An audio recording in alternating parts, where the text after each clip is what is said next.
Hey everyone, welcome back to my channel. I'm Jessie Nealand. Today I want to unpack why it's so important that we challenge and dismantle the gender binary in order to get to body neutrality.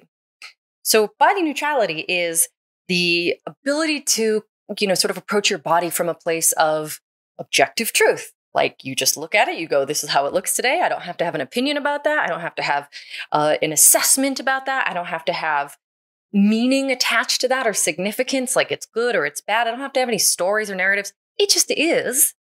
And so I can just go, okay, that is, right? This is my body. It doesn't make me good. It doesn't make me bad. All of these things are not objective truth. So body neutrality is about finding that objective truth space and approaching your body without undue significance or meaning or stories. So it's really important that we examine the gender binary and our approach to gender in general, because the gender binary is a big story. And the way that we have culturally approached gender for a really long time is not objective truth. It is a big story. It's a narrative with like meaning and attachment and association to bodies based on, I'm not even going to get into what it's based on because it's a long history of homophobia and transphobia and gender essentialism and, Judeo-Christian values that have led to this thing in the Western culture. It's a mess. But what it ends up being is we have two distinct categories for people's bodies. You may be a man and you may be a woman. And people act as if that is the only option, because that is the story that we've been given culturally. It's not true. Just so that you know, there's intersex people, which means their reproductive organs and genitals have a different configuration that doesn't match with what we think of as man and woman. And this is actually 3% of the population, which means there are more intersex people than redheads. Fun fact. There's also all kinds of other gender identities because gender is a social construct.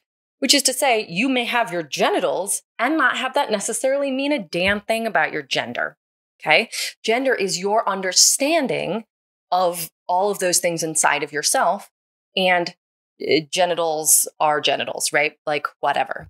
So the fact that we've been fed this binary idea that there's men and there's women means that we have different body ideals for each of these categories and like no body ideals for anybody else. Everybody else is like screwed because they're supposed to fit into this binary. So already we have a huge setup for body shame, body insecurity. A lot of really terrible body image issues are coming from this because people don't feel that they neatly fit either the categories themselves or the ideal for those categories. And so when we think about like the ideal for men, it's big, it's tall, it's conventionally masculine, but in a very particular sort of toxic way. Like, they're supposed to look dominant and like they could conquer someone, right? Like they're supposed to be lean and muscular and all of these things. That is the ideal for men. Chiseled, powerful, symmetrical face and whatever. There's other ideals as well. There's pieces of this that are beauty and body related, but it's very specifically for men. And if a woman looked like that, she would be failing at the beauty ideal. And if a man looked like the woman ideal, he would be failing horribly, right? Because we're supposed to believe that this binary is real and important, and that something about the genitals we were given change who we are in the world entirely, and therefore what our ideal is. So for men, this comes with a lot of toxic masculinity stuff. They're supposed to be dominant, that they're supposed to be so testosterone fueled and conquering women and, in power and all of these things, and their body is supposed to reflect that.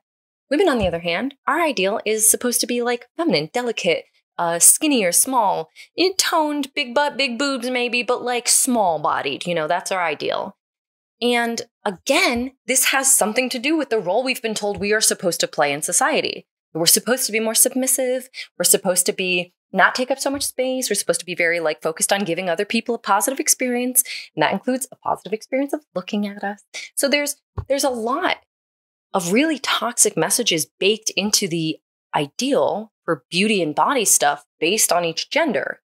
Why? Because there's a lot of toxic shit in this gender binary and our approach to gender in general.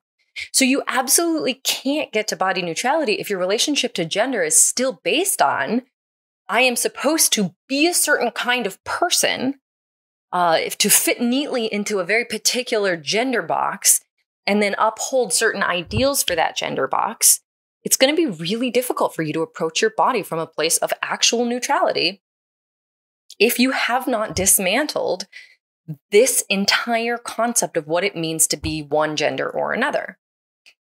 Now, something I think is really cool is a lot of people in the younger generations are stepping away from the binary and they're finding themselves outside of the binaries, and they are moving towards a totally different approach and system to gender, which I love.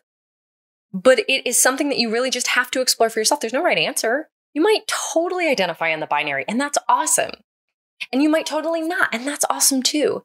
But either way, doing some work to explore what you've learned about men and women and their bodies and their ideals and their roles in society and what makes them of value is important.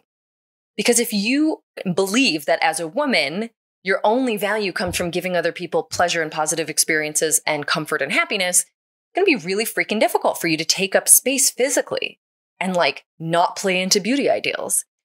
And if you believe that it's a bad thing as a man to be soft and feminine and vulnerable, then being chubby or being small, these are going to feel really shameful.